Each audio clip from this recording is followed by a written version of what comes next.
আমি 1 number guarantee দিম যে জুবিন গাৰ্গক আমি ন্যায় প্ৰদান কৰিম। বৰ্তমান আটাইতকৈ টেনশ্যন ৰিলিজৰ কাৰণে আটাইতকৈ ভাল হৈছে অখিল গগৈৰ ফেচবুক। আমি 1 নম্বৰ গ্যাৰান্টি দিম যে জুবিন গাৰ্গক আমি ন্যায় প্ৰদান কৰিম। এইটো আমাৰ প্ৰথম গ্যাৰান্টি। আৰু জুবিন গাৰ্গৰ যি বিচাৰ চলি আছে সেই চাৰ্জশ্বিটখন আমি নতুনকৈ তৈয়াৰ কৰিম আৰু সেই চাৰ্জশ্বিটৰ দ্বিতীয় আৰু তৃতীয় খণ্ড দি জুবিন গাৰ্গৰ হত্যাকাৰীসকল বা জুবিন গাৰ্গৰ মৃত্যুৰ কাৰণে জগৰীয়াসকলক প্ৰকৃতপক্ষে শাস্তি দিয়াৰ কাৰণে আমি অসমৰ মানুহক গ্যাৰান্টি দিম। এইটো আমাৰ প্ৰথম গ্যাৰান্টি। আমাৰ দ্বিতীয় গ্যাৰান্টি হ'ল খিলঞ্জীয়া মানুহৰ নেতৃত্বত অসমৰ সকলো জাতি জনগোষ্ঠীয়ে সমিল মিলে থকাৰ গ্যাৰান্টি। কাকো উৎপাত কৰিবলৈ আমি কাকো অনুমতি নিদিওঁ। আমাৰ দ্বিতীয় গ্যাৰান্টি হ'ল খিলঞ্জীয়া মানুহৰ নেতৃত্বত প্ৰত্যেকজন বৈধ ভাৰতীয় নাগৰিক, শব্দটো ব্যৱহাৰ কৰিছো আপোনালোকে মন কৰিব, বৈধ ভাৰতীয় নাগৰিকক শান্তিৰে সমিতিৰে সমিল মিলেৰে বসবাস কৰিবলৈ দিয়াৰ গ্যাৰান্টি 2। 3 নম্বৰ গ্যাৰান্টি 12মাহীয়া খেতি, 3 নম্বৰ গ্যাৰান্টি। 4 নম্বৰ গ্যাৰান্টি সমৰ্থন মূল্যৰ আইনী নিশ্চয়তা, খেতিয়কে যি বস্তু উৎপাদন কৰিব সম্পূৰ্ণৰূপে তাৰ গ্যাৰান্টিড MSP পাব, গ্যাৰান্টিড MSP। 5 নম্বৰ আমাৰ গ্যাৰান্টি হ'ল অসমৰ প্ৰত্যেকগৰাকী মহিলাক আমি 3000কে টকা দিম। প্ৰত্যেকজন আমি কৃষকক 65 বছৰ ওপৰ হ'লে 3000কে টকা দিম। প্ৰত্যেকগৰাকী ফিজিকেলি চেলেঞ্জ মানুহ, বিশেষভাৱে শাৰীৰিকভাৱে বিশেষ সক্ষম মানুহক 3000কে টকা দিম আৰু থাৰ্ড জেণ্ডাৰৰ মানুহক 3000কে আমি টকা দিম। মানে অসম চৰকাৰে যিটো অৰুণোদয় দি আছে সেই অৰুণোদয়টো আমি অসমৰ সকলো মহিলাকে দিম আৰু সেই অৰুণোদয়টো আমি এতিয়া 1250 টকা নহয় 3000 টকা কৰি দিম। আৰু সেই অৰুণোদয়টোত আমি কৃষকসকলক 65 বছৰ ওপৰ হোৱা প্ৰকৃত কৃষক আৰু শ্ৰমিকসকলক অন্তৰ্ভুক্ত কৰিম, থাৰ্ড জেণ্ডাৰক অন্তৰ্ভুক্ত কৰিম আৰু ফিজিকেলি চেলেঞ্জ মানুহবিলাকক অন্তৰ্ভুক্ত কৰি দিম। আৰু মহিলা হিচাপে আধা মহিলাই নহয়, এতিয়া চৰকাৰৰ দৰে আধা মহিলাই নহয়, 100% মহিলাক আমি 3000 টকাকে অৰুণোদয় দিম। আৰু এতিয়া নিচিনাকৈ অকল বিজেপিক ভোট দিলেহে অৰুণোদয় পাবি বুলি ব্লেকমেইল কৰা ৰাজনীতি আমি বন্ধ কৰি দিম। এটা 5 নম্বৰ গ্যাৰান্টি।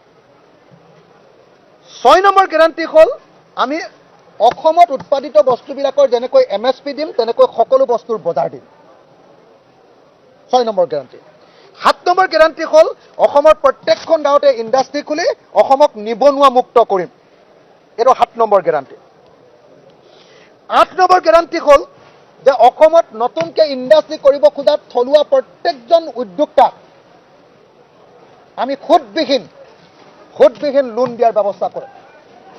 যোনে ইনোভেটিভ ইণ্ডাষ্ট্ৰি খুলিব কোনেও 1 পইচাও ইণ্টাৰেষ্ট নোহোৱাকৈ অসমৰ খিলঞ্জীয়া প্ৰত্যেকজন উদ্যোগীক আমি বিনা সুদত ইয়াতে ইণ্ডাষ্ট্ৰি খুলিবৰ কাৰণে টকা দিয়াৰ ব্যৱস্থা কৰিম। বিনা সুদত, পইচাটো ঘূৰাই দিব লাগিব কিন্তু বিনা সুদত দিম। তাৰ পাছত আমি অসমৰ 100% অসমৰ স্থায়ী চাকৰিয়ালবিলাকক আমি OPS দিম।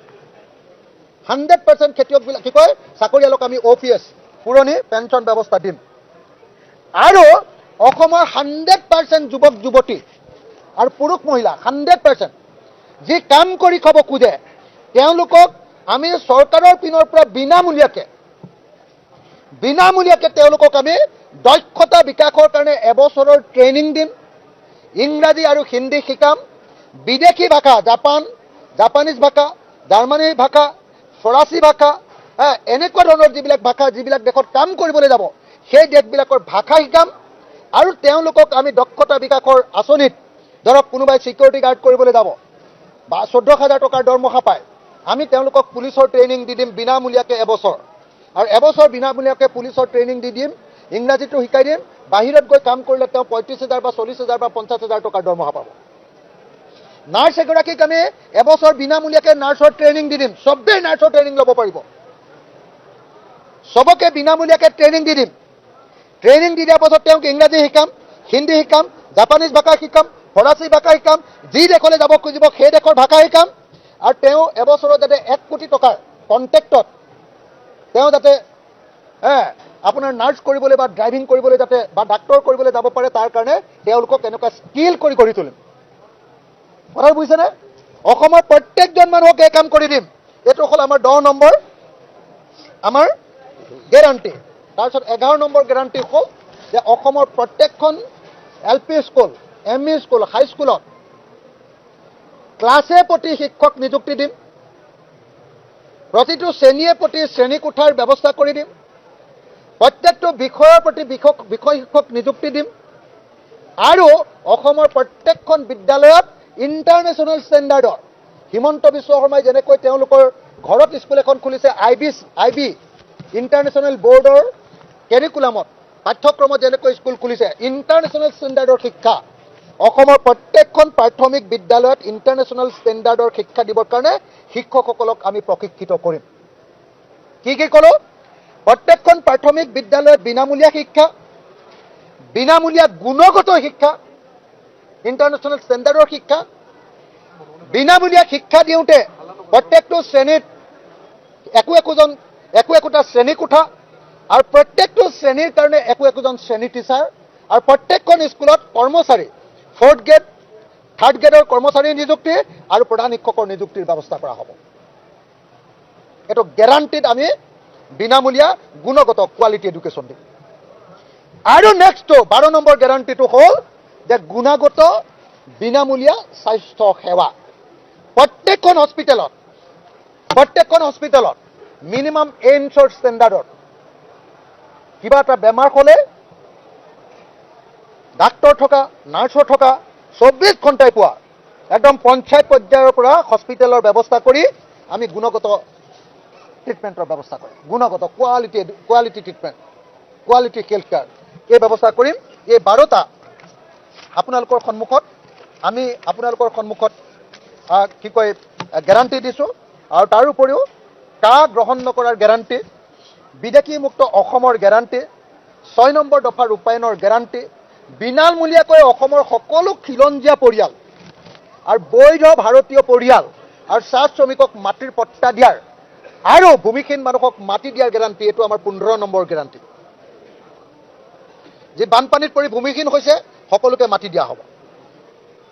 যি খিলঞ্জীয়া মানুহ যাৰ মাটি আছে পট্টা নাই তেওঁলোকক বিনামূলীয়াকৈ পট্টা দিয়াৰ ব্যৱস্থা কৰা হ'ব। যি বৈধ ভাৰতীয় বিদেশী নহয় তেওঁলোককো দখল কৰি থকা মাটিৰ পট্টা দিয়াৰ ব্যৱস্থা কৰা হ'ব। আৰু চাহ শ্ৰমিকবিলাকক চাহ বাগানৰ ভিতৰত থকা লাইনৰ মাটি আৰু হোলাৰ মাটিবিলাকৰ মাটিৰ পট্টা দিয়াৰ ব্যৱস্থা গ্ৰহণ কৰা হ'ব। আৰু চাহ শ্ৰমিকৰ মজুৰি লক্ষণীয় পৰিমাণে বৃদ্ধি কৰাৰ গেৰাণ্টি। এইটো 16 নম্বৰ গেৰাণ্টি। 16 number guarantee. তাৰপিছত 6 জনগোষ্ঠীৰ জনজাতিকৰণৰ গেৰাণ্টি, অসমক বিশেষ ৰাজ্যৰূপে আনাৰ কাৰণে বানমুক্ত অসমৰ গেৰাণ্টি। এইবিলাক গেৰাণ্টি আপোনালোকক মই বেলেগকৈ দিম, কিন্তু এই 16টা গেৰাণ্টি আপোনালোকৰ সন্মুখত মই প্ৰদান কৰিলোঁ। আমাৰ সভাপতি মহোদয়ে এইমাত্ৰ ভিতৰত কৈছে যে আমাৰ টাৰ্গেট এইবাৰ 50%ৰ ওপৰত ভোট লোৱা। গতিকে আমি আমাৰ ৰেকৰ্ডবিলাক ভাল কৰিবৰ কাৰণে চেষ্টা কৰি আছোঁ। আমি সংখ্যা নিদিওঁ, চৰকাৰ বিজেপিৰ হ'ব। 100টো মোৰ সংখ্যা নহয়, আপোনালোকে আমাৰ মুখৰ পৰা উলিয়াব খুজি থাকে। আমাৰ তেনেকুৱা সংখ্যা নাই, কাৰণ অসমৰ ৰাইজে যিমান দিয়ে আমি তাতেই সন্তুষ্ট। ৰাইজে আমাক 60খন দিলেও আমাৰ আপত্তি নাই, 70খন দিলেও আপত্তি নাই, 80খন দিলেও আপত্তি নাই। ৰাইজে ঠিক কৰিব বিজেপিয়ে কিমান আসন পাব। কিন্তু মই নিশ্চিত যে বিজেপিৰ নেতৃত্বত NDAৰ চৰকাৰ হ'ব। বিৰোধীৰ কোনোবা দিনা তেওঁলোকে ক'ব আমি লিলি হোটেলত বহিম, কোনোবা দিনা ক'ব বিহালীৰ ধাবাত গৈ বহিম, কোনোবা দিনা ক'ব দিল্লীত ৰাহুল গান্ধীৰ ঘৰত গৈ বহিম। গতিকে তেওঁলোকৰ যদি যেনেকৈ মই অখিল গগৈ কৰা ফেচবুকবিলাক চাওঁ, ৰাতি চব কাম তাম শেষ কৰি গা পা ধুই শোৱাৰ আগতে অখিল গগৈ মই ফেচবুক লাইভবিলাক চাওঁ। কাৰোবাক জহনী বুলি গালি পাৰে, কাৰোবাক কিবা বুলি গালি পাৰে, ৰাতিটো ভাল টোপনি যায়। গতিকে ৰিক্ৰিয়েশ্যনৰ কাৰণে আকৌ কয় এইবিলাক পাহৰি গলি নেকি, অমুক কৰিলি নেকি। বৰ্তমান ৰাতি কাৰোবাৰ যদি পৰিবাৰত কণ্ডল লাগিছে, ল'ৰা ছোৱালী নিজৰ ভিতৰত কাজিয়া লাগিছে, ক'ৰবাত অফিচত টেনশ্যন হৈছে, ক'ৰবাত মালিকৰ লগত টেনশ্যন হৈছে, ক'ৰবাত অফিচৰ বছৰ লগত টেনশ্যন হৈছে, ক'ৰবাত ভায়েক ককায়েকৰ মাজত টেনশ্যন হৈছে, বৰ্তমান অসমত আটাইতকৈ ডাঙৰ মেডিচিন হৈছে ৰাতি অখিল গগৈৰ ফেচবুক চোৱা। আৰু মই নিজে চাওঁ, মই এক প্ৰকাৰ ফেন হৈ গৈছোঁ অখিল গগৈৰ ফেচবুক লাইভ চোৱা। সিদিনাখন এটা গালি দিছে, এইটোৰ নাম কি, অমুক তই ক'ৰ পৰা ওলাবি, আকৌ হাঁহি দিয়ে, হে কৰি হাঁহি দিয়ে, দি আকৌ চাই। গতিকে বৰ্তমান আটাইতকৈ টেনশ্যন ৰিলিজৰ কাৰণে আটাইতকৈ ভাল হৈছে অখিল গগৈৰ ফেচবুক।